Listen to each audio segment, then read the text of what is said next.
welcome to the Imagine This International Women's Film Festival. Really excited to be here talking to the narrative feature film filmmakers, several of them at this year's festival. My name is Hillary Cutter. I'm the founder and executive producer of Cutter Production. We are a content film production company working on various projects ranging from narrative and feature documentaries to short form branded content, working with companies like Walt Disney Company, Sony, Viacom, Universal.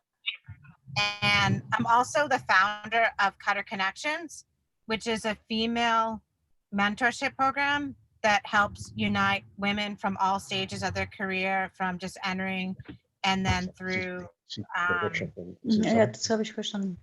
Aber ich bin nicht da. different layers of their career. And we help matchmake young filmmakers and seasoned filmmakers so that they can really advance their career. And the program just also really helps people grow, like personally and professionally, as they're navigating a career in media. So I want to turn the mic over to these amazing filmmakers that have shared their beautiful stories with us. So why don't we start with the Soundtrack to 16 team members? Why don't you introduce yourself, your name, your role on the film, and also let us know like where you're dialing in from. Hey, yeah, we're Hillary and Anna. We made Soundtrack to 16. We wrote it together and then I directed it. Yeah, we're dialing in from London. Well, not London. We're actually in the countryside. We're normally in London. Yeah. But yeah, from Suffolk, just outside. Yeah. Awesome. Are you guys nighttime or sisters? We're sisters. Yeah. Oh, okay. Awesome. Yeah. And then you guys both went to film school, right? Like no, not at all. No, we both studied. Well, I studied science and Anna studied German. We did overlap at university by actually the whole time. All of Anna's time. I'm older. Amazing. Awesome. So nice to meet you guys. You too. So we'll be talking more, but next up, I'd like to meet the filmmakers of A Case of Blue, from A Case of Blue. So I'm Dana Glazer, I'm the writer-director, and Suzanne Curry is a co-producer of the film, and she's also doing the PR for the film. And we are, I'm currently located in Ridgewood. Amazing. Hi, Suzanne. Hi. Ridgewood, New Jersey. And Suzanne, it's Mahwah, right? Yeah, I'm not too far from Ridgewood. We're both outside of New York City. That was one of the things I liked about the film, that it was based in New Jersey. Yeah. Great. And then last but not least, we have the team from Red, Yellow, Pink. If you could introduce yourselves, your role, and let us know where you're calling in from. Yeah. Hello, I am Yolanda, director from Red, Yellow, Pink. And actually, I'm sitting beside her, Andy Reisenbauer. And we have another guest here. That is what was her name? Agnieszka Salomon. I don't know if her microphone is. I can introduce myself, I think. Do you hear me? Yeah. Oh yes, we can hear you. Yeah. So Yolanda is the director of the film Red, Yellow, Pink. Actress. And I was the producer, and the main actress is Agnieszka Salomon. She is also somewhere. We don't see it all. Agnieszka, do you hear us? Yes, I'm here. I'm here. I'm right now. Normally, I live in Vienna, like Yolanda, but we are coming from Poland. We're both Polish, but right now I am in Germany. Awesome. I won't be very good, but let's hope. And right now I'm in Oberhausen. It's a German city in the nähe von Cologne. Great. And I'm sorry, can the other team members tell me where you're calling in from? We are calling from Vienna, directly from Vienna. So Okay, yeah. Vienna. Okay, great. Excellent. Yeah. Great. So what I'm going to do is I'm going to start right in. I'm going to ask 3 questions just to kind of get the ball rolling. Let's kind of see where those questions take us. And we can just go in the same order that I introduced you, just to keep things, seamless. So we'll start with Soundtrack to 16. So I'm going to just start with 3 questions, and they are, what was the inspiration behind your film? When did you start to raise funds and or bring on key players? Like, when did you pick your cinematographer, your production designer, your wardrobe stylist, and key production partners? And how long did it take from the initial ideation phase, like coming up with the story, to writing the script and then moving into production planning? So if you want to just kind of share a little bit about the process, the inspiration, how you were able to raise the funds, and just kind of walk us through that script through production phase, just so folks out there who are trying to learn more about how to get their next feature film off the ground, we really want to get some tips from you guys, since you're fresh from releasing your films. Well, we'll start with the Shakespeare Sisters. Yeah, so I guess, well, first of all, the inspiration question. I mean, it's actually really based on our lives. It's sort of not exactly autobiographical, but kind of like, yeah, almost everything that happens in that film sort of happened to us. It's a sort of coming of age teenage film about like cringy times when you're a teenager, and we had a lot of those. So we kind of just packed all that into it. And we kind of wanted to write something that sort of captured the feeling of being 16, because yeah, I guess that's kind of our inspiration. And then from a sort of filmmaking perspective, we kind of started it all in like 2013 or 14 or yeah, around then. So it was quite a long process. And yeah, it was. And we wrote for like a year, because we wrote it together. And yeah, we spent like a year kind of working out everything. And then with the question about bringing on the production team, that actually happened really quite easily for us, because we produced it with another guy, Ben Jakes, and he basically just like brought on the whole crew. So that was really useful for pretty us. much, yeah, people he'd worked with before. So yeah, he kind of got all of those guys together, and so that was actually really quick.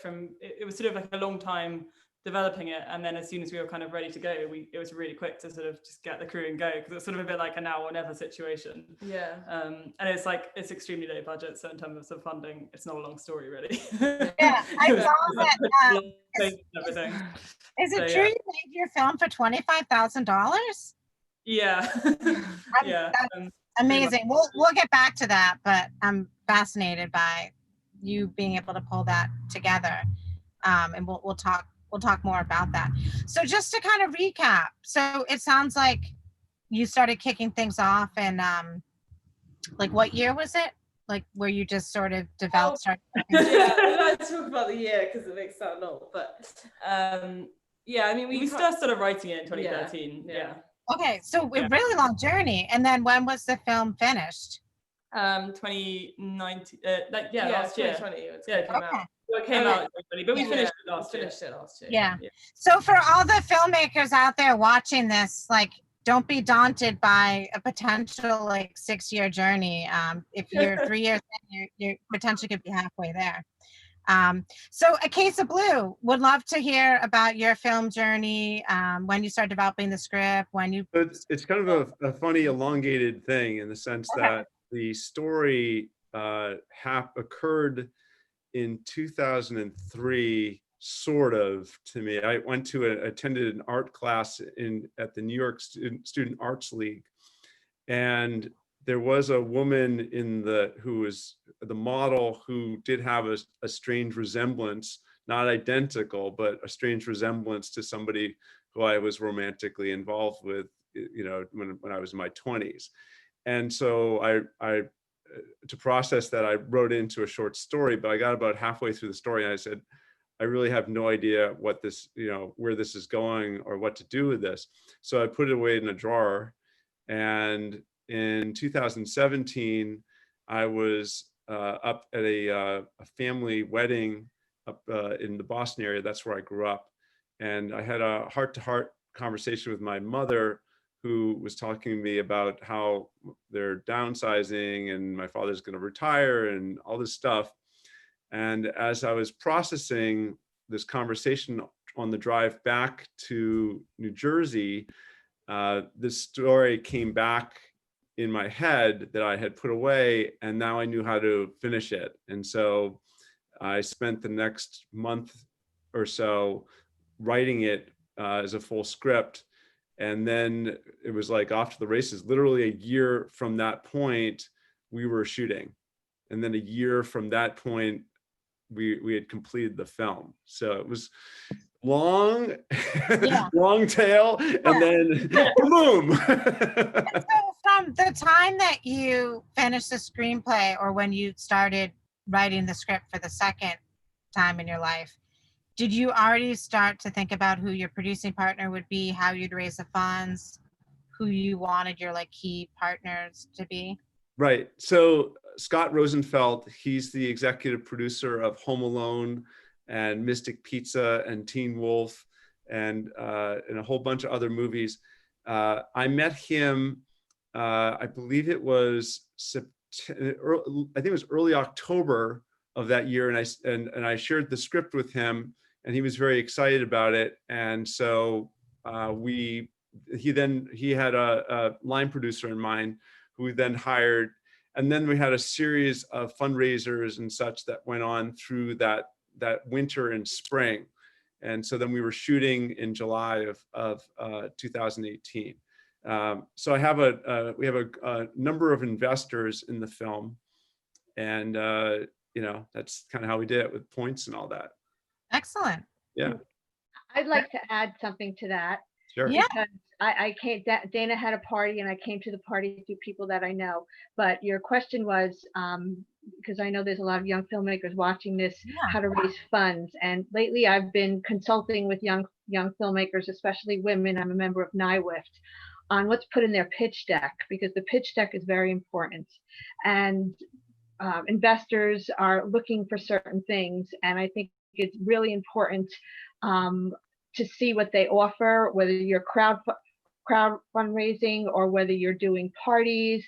But there's ways to get money, and you can read a whole list of ways to get money. Some work better than others, and I think that anyone starting a film needs to really look at that pitch deck and make a strategy on how they're going to raise the money, not just for the film, but for all the post-production costs, which I find are not always in budgets. Right. A lot of times people, they just. Uh-oh, we lost you. Yeah. Am I back? What was that? Well, a lot of people. A lot of times people focus on just getting the film in the can, and they worry about post later. And to your point, it's really important to just start raising the funds and thinking about post before you start shooting, so that the film just doesn't sit in a can collecting dust. You need to finish it to really capitalize on the investment of your production dollars. So it sounds like our first two filmmaking teams that I spoke to had that initial production through post phase in order, which is really important, especially for your investors. They need to know that the film is going to get done. And for anyone who's going in on points, they really want to make sure that those points, activate into potential return on their investment. So let's jump to our other filmmaking team. Oh, yes. Hello, I speak very bad English. I speak German, and Andreas translate. Okay. Okay. Yes. I'll repeat the question. So basically, what was the inspiration behind your film? And just walk us through the process of when you started writing the script through when you started producing the film? Ja. Ich habe 2 reale Geschichten verfilmt. She filmed 2 real stories she heard from and knew the people from. Eine Geschichte, die ich in Polen gehört habe, dass eine sehr katholische Mutter, als sie erfuhr, dass ihr Sohn homosexuell ist, hat sie ihn so fertig gemacht, dass er Selbstmord begangen hatte. One story was from Poland, from a Catholic mother who got known that her son was homosexual, and he ruined him, and so he committed suicide because of that, because he had no possibility to come into the family again. Das war die Geschichte von meiner Lehrerin von Drehbuch, das war ihr Bruder, und das hat mich sehr berührt, und deswegen habe ich einfach den Film so auf diese Basis entwickelt. Das war der erste. That was the story was from a friend of her in Poland, and therefore she took that as a basis for the film. But there was a second story. Second story ist ein Freund von mir, ein Studienfreund, der homosexuell war und der sich schon mit 14 Jahren mit dem AIDS infizierte und dann schrecklich diese ganze Sachen erlebt und so weiter, ja. The other guy was a friend of her personally, who got AIDS very early in his life, and he died in a very hard case at the time, I guess. Yeah. Ich habe ihn bis zu seinem Tod begleitet, und eigentlich in einer Person, also in dem Freund David, stecke ich als Person, die ihn immer gepflegt habe und Säfte gemacht habe und am Leben gehalten habe. Jolanta was with him till his death, and she helped him and tried everything, but he died, and she was with him to the end. And David the Yellow was a figure in her film, is her in fact. And as you see the picture behind, the red one, that is the guy who dies, and these 2 stories combined in 2 people in one figure, but one was her. So that is really a very hard story also for Jolanta, one of her most emotional films. Ich habe in Polen Filmregie studiert und Drehbuch, und das sollte mein Diplomfilm sein. Jolanta studied in Poland very late, about 5 years ago. Yes, and 3 years ago, and this should have been her diploma film. Und die Lehrer haben meinen Drehbuch nicht akzeptiert. And her teacher didn't accept her script, because in Poland there's a big homophobia in the whole society. Vor allem, dass die Mutter so katholisch ist, also die Katholiken, das ich kritisiert habe, hat denen nicht gefallen, und die sagten, dass die werden keine Werbung für Homosexuelle machen. They didn't want Jolanta to make the film, also because of the main actress. I hope she's here. Yes, I'm here. Yeah, this is on the other picture, and they didn't like that the Catholic woman is not the hero in the film, because at the moment the Pope was Poland, the third last Pope was Polish. And in that generation, there was created a big homophobia and racism and such stuff because of extreme Catholicism. That is very interesting, and we see it in the European community that abortion is no more allowed in Poland, for example, and you aren't allowed to demonstrate. It's going in that direction how allowed Russia also, and this therefore it was also a very important film. The whole team wanted to do that film because it is important to, but her teachers didn't want to help her. They tried to stop her making that film. Jetzt hat kein polnisches Festival den Film angenommen, weil sie diese Homosexualität nicht akzeptieren und in Verbindung auch zu Religion. Yeah, at the moment there's no Polish festival and even not a cinema who wants to play the film in Poland because they don't want that connection, homophobia and religion. Wow. Well, congratulations to you for really pushing through and, not allowing the political stance of your country to hold you back from telling the story that you really wanted to tell. So I really commend you for that. Dass du das trotzdem gemacht hast. Ja, ich habe trotzdem gemacht, aber ich habe den Abschluss von der Schule nicht bekommen. Und bin ich rausgegangen und großer Streit war und habe ich gesagt, nein, entweder dieser Film oder ich gehe, und ich bin gegangen. She hasn't got the diploma, therefore, but she wanted to make the film and they made the film, but I guess she will never get the diploma from that university in Poland. Well, you have a diploma from us, so thank you. Who needs them? The filmmaking community is honoring you with a film degree. And I want to say, I mean, Jolanta, you see, she's older than normal students. So to make it after your age of 60 to start studying, that is really a great thing. That the whole team was very, very young. And she's like an idol for us. And the money it's from her. She works very hard to make that film. So that is what. 43 Filme. Ja. Ich habe schon jetzt 43 Filme gedreht binnen 10 Jahren.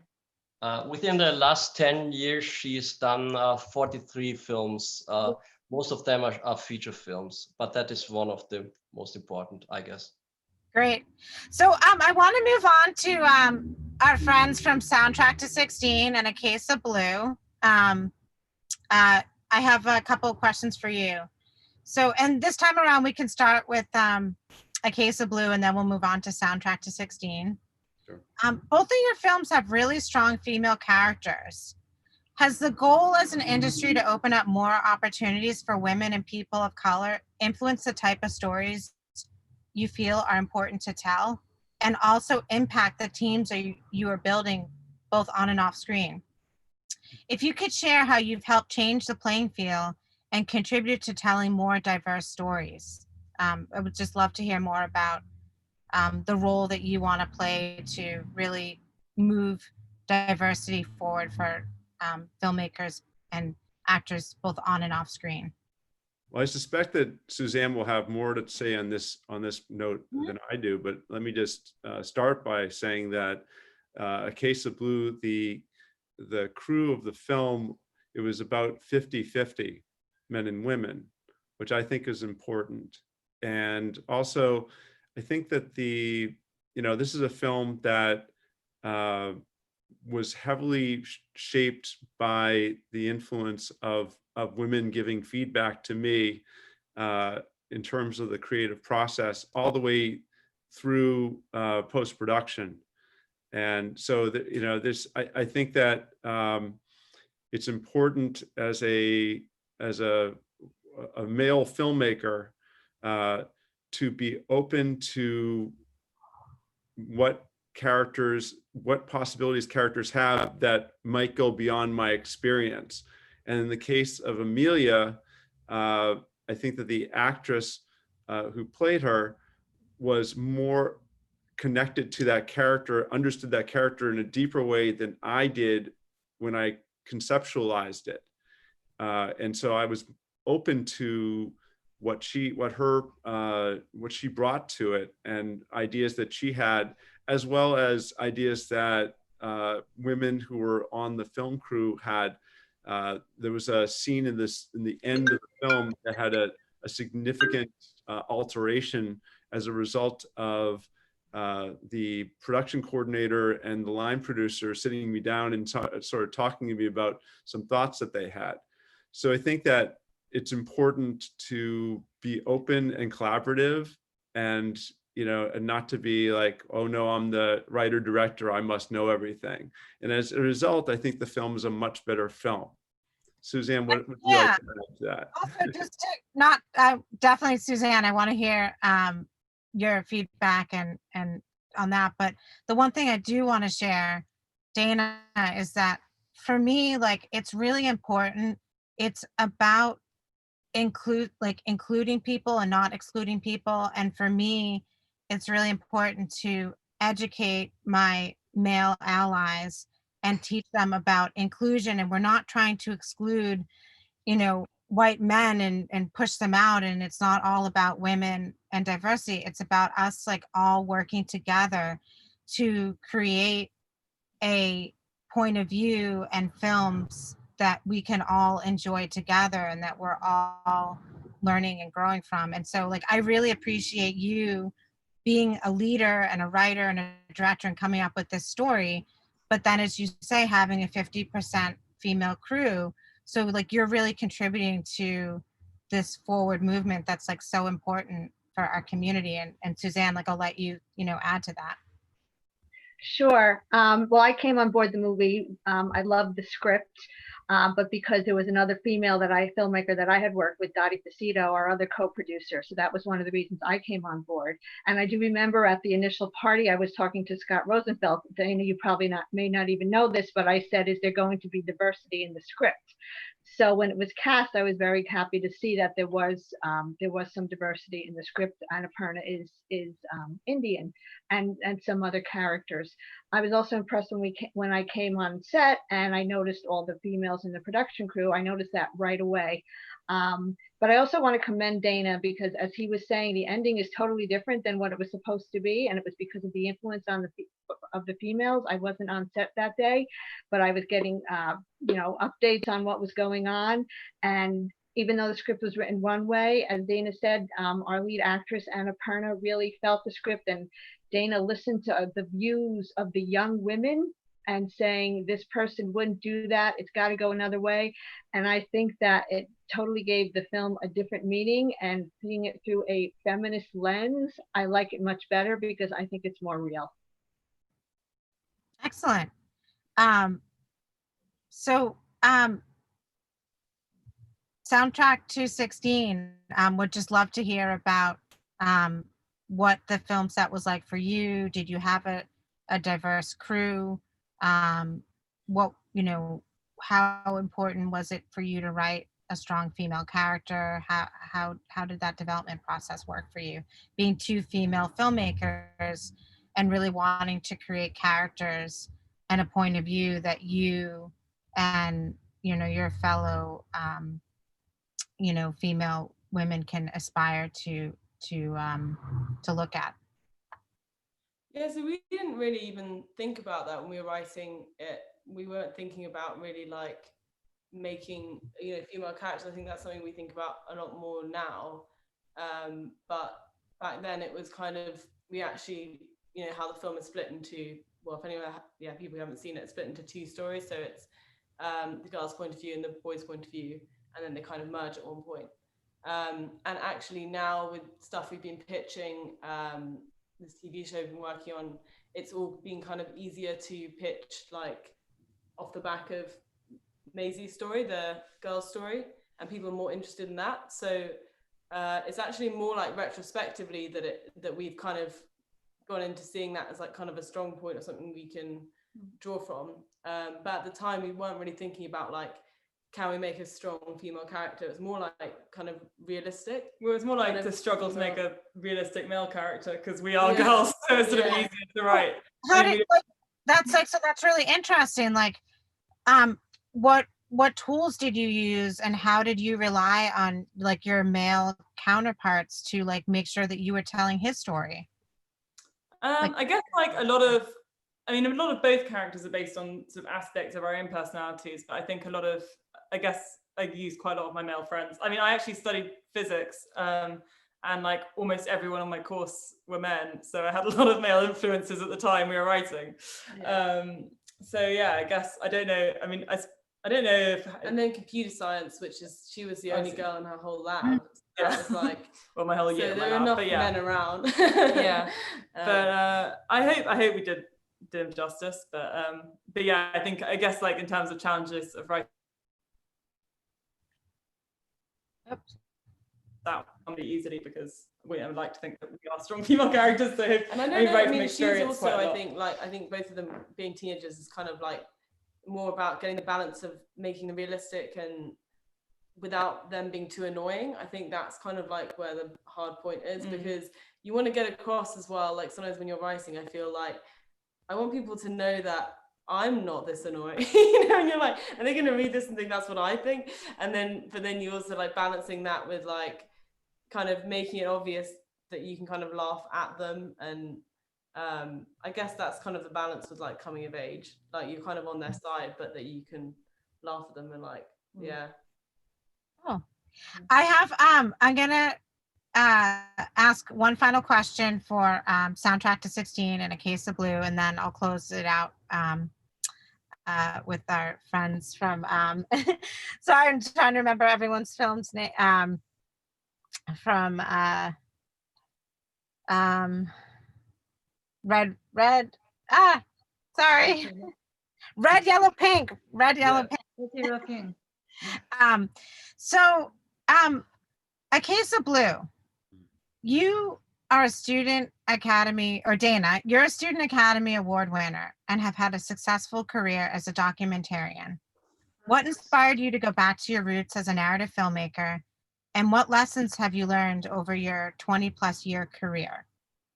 And then I'm going to just ask Soundtrack to 16's question at the same time, and then you can both follow up with your answer.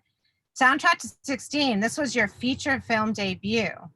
What did you learn from the experience that you brought with you to your follow-up film, and how did lessons learned impact how you will approach future projects?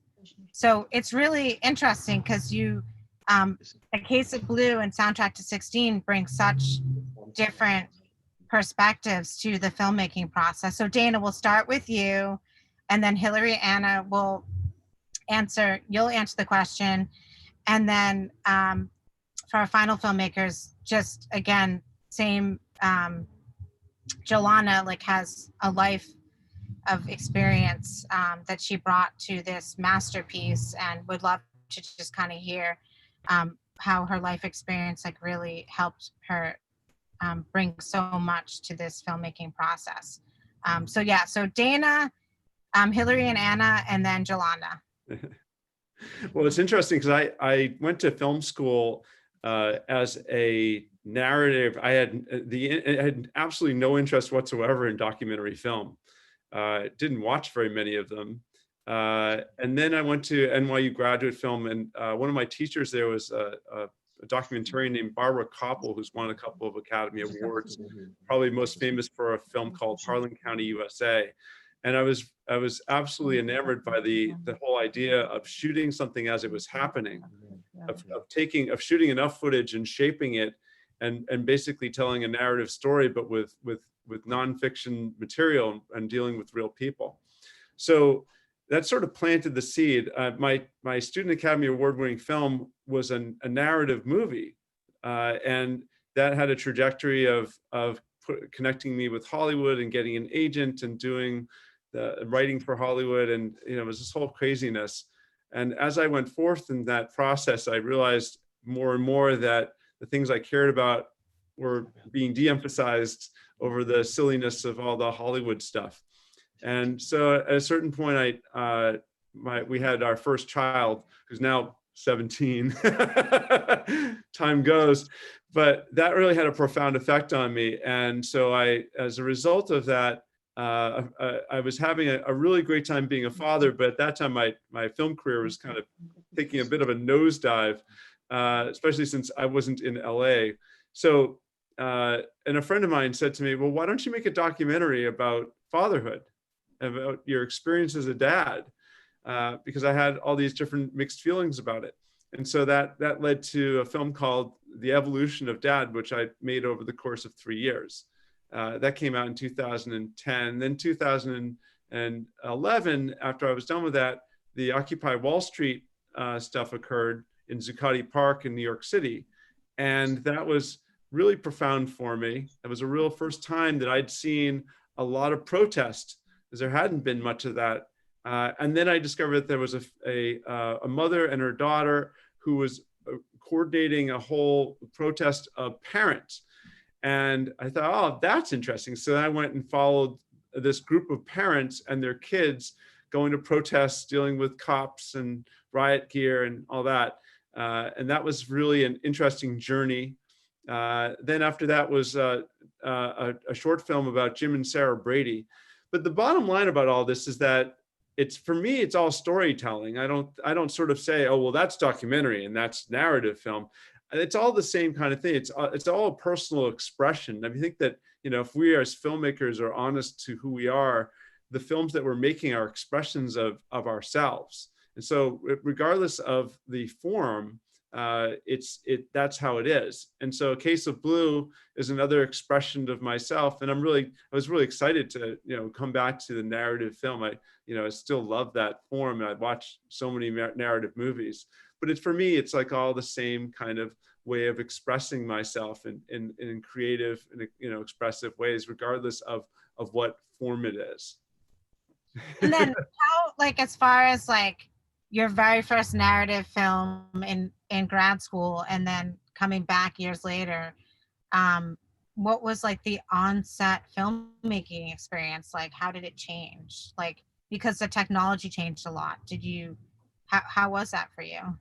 Well, being able to shoot digitally was a profound thing, because you can shoot with reams of digital with a camera, and my documentaries, the way I like to shoot things, not always, but certainly with the cinema verite stuff, is to have a camera that has a Sennheiser 416 shotgun microphone on the top of it.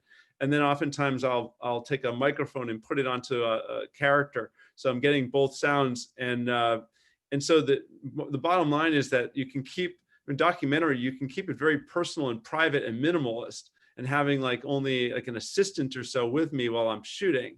Whereas narrative, it becomes something much more involving. You're twisting, reality to make it fit in a certain kind of way. And that requires, not always, but oftentimes, and certainly with the Case of Blue, I think had 25 people on the crew. So it requires more of that. And so regardless of whether it's digital or film, Case of Blue was shot on digital, you still require, you still need to have those crew members in order to get everything working properly.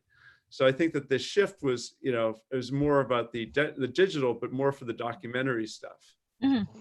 For me, at least. Thank you so much. It's just so exciting to kind of see your career come full circle, with this recent project. Thank you. So Hillary and Anna, this was your first film, right? Yeah. So, and then you had a follow-up film pretty shortly after, right? This was the first thing we'd ever done. We hadn't even really made a short before or anything. So we literally learned everything on this film, and kind of, I guess we just learned it from the people we were working with, and I think that worked really well for the shooting of it. And I was kind of thinking, when you asked the question, I think the hardest thing is that we've been learning along the way is kind of the industry side of it, and how to kind of sell the film and make money off of it. So I think that's kind of the biggest lesson that we've learned from doing this whole thing is I guess well, maybe it's just the latest lesson. Yeah, Because each thing, yeah, it's the most recent lesson because now it's coming out. But it's yeah. So I think that's kind of like, and then everything else we kind of put. Yeah, our second film, Much Ado, we started filming that pretty much just as we were finishing up the post-production on Soundtrack 16. Yeah. But that's also like kind of a similar style, and like, I mean, we made it basically the same way we made Soundtrack 16. So also very low budget, but now that's actually like after that one we're kind of ready to go high budget. So your first two films, mega ultra low budget, like shoestring budget, and now you guys are ready to go the next level. We've done with our learning. Yeah. You want a proper budget to make some money off of, you know? You've run out of all of your favors, so now you need real money for the movie, right? All the begging and borrowing and stealing. Yeah. So I'm curious, like for your next movie, like what budget range are you thinking? I feel like what we've kind of learned from like going to film markets and stuff lately is it seems like not really that worth it under 2 million. It feels like if you want to make money under 1 million, 2 million, it's hard to sell anything. Because like, I mean, yeah, from going around, like I think everyone probably has that moment where you're like, where you get, you know, go to Cannes or wherever, or like the film market, and then you're trying to sell your film, and you're like, kind of you kind of realize what's the cost is like the first Yeah. question. You've got no cost if you've got no money. So Yeah. yeah. So you kind of realize what other people value it for, and then that does help quite a lot to just work like backwards a bit. But yeah, I guess I almost feel like in a weird way what the film is and like what people see of it is kind of, it's almost like people can be told what to think a bit.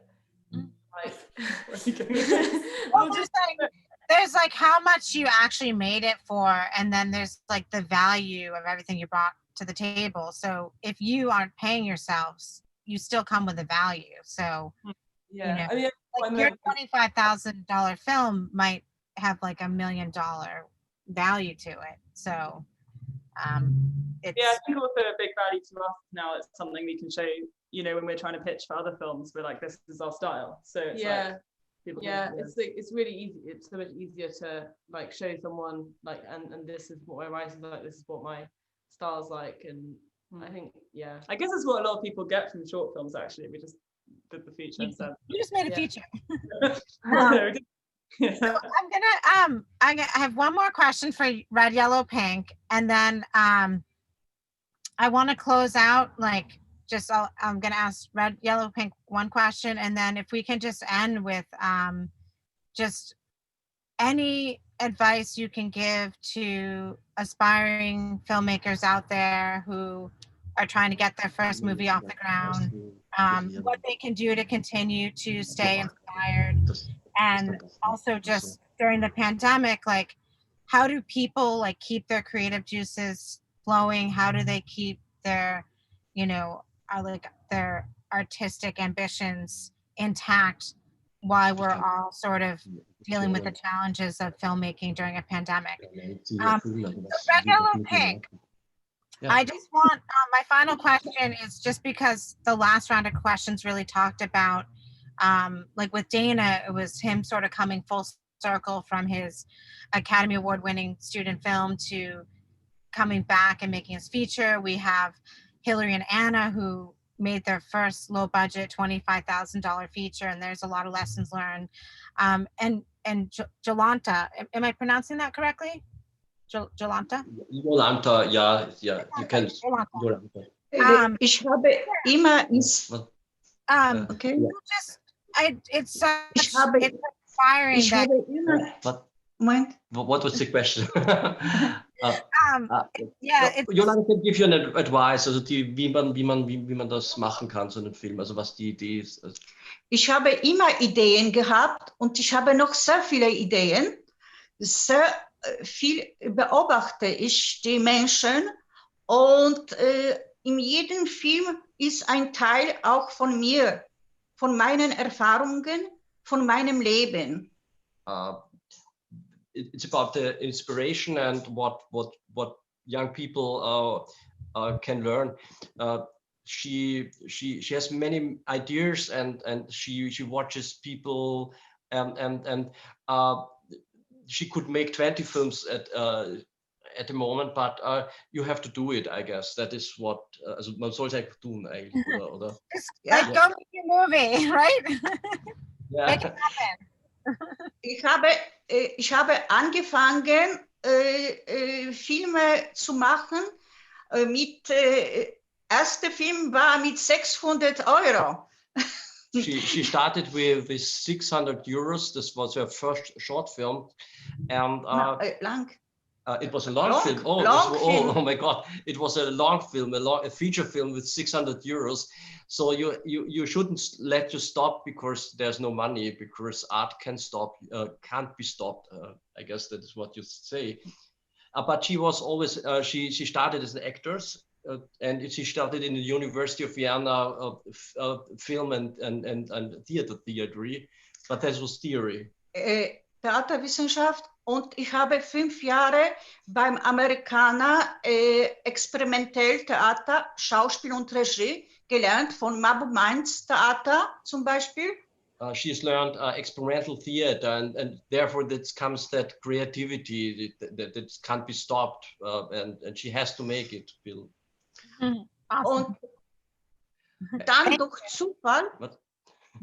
Zufall ist von Theater Film geworden.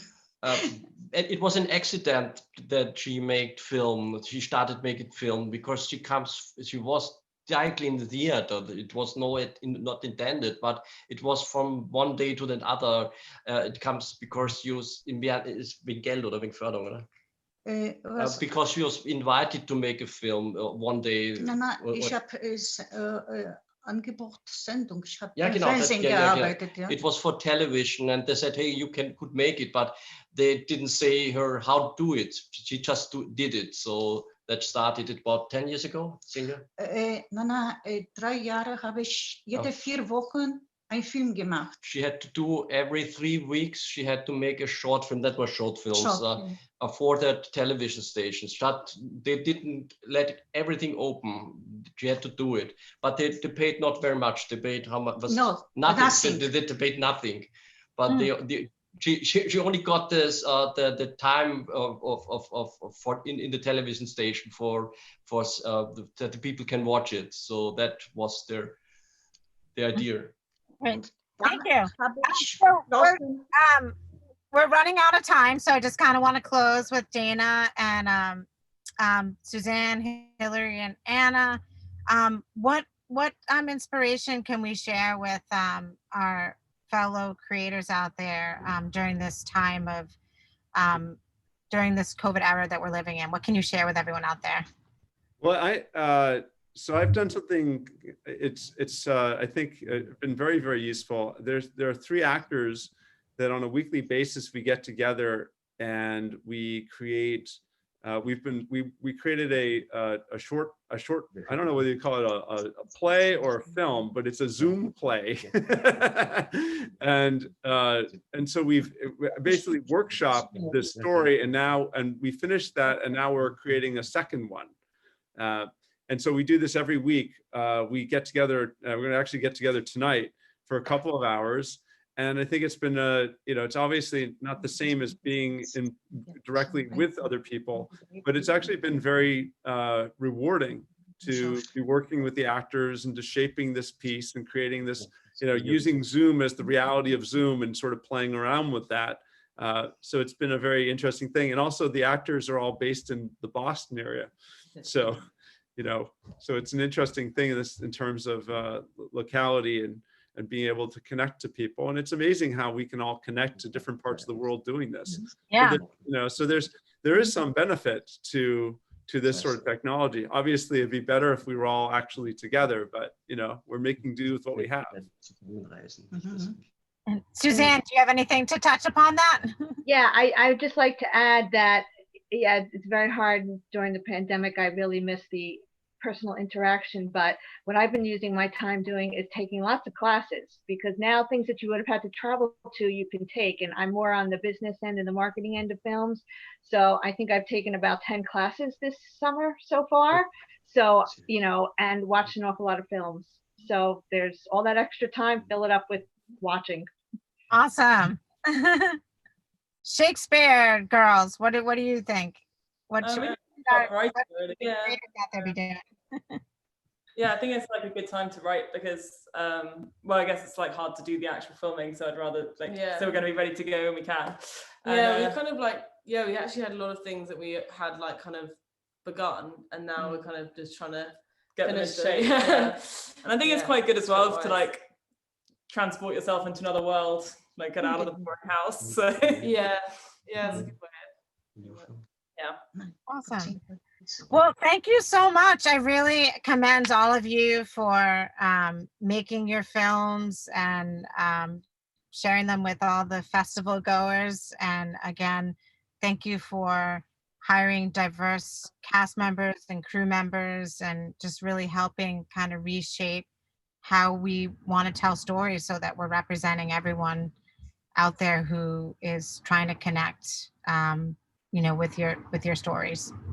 Thank you very much. You put together a lovely presentation here and asked some really terrific questions. And I think I can speak for everybody and say we really appreciate that. So thank you. Thank you guys. I'm just always so impressed by movies that continue to get made, and whether it's on a $25,000 budget or $1 million budget, it's such an impressive process. And it's just amazing to be part of a community who's making such beautiful pieces. All right. So, Patrice, do you want to close things up?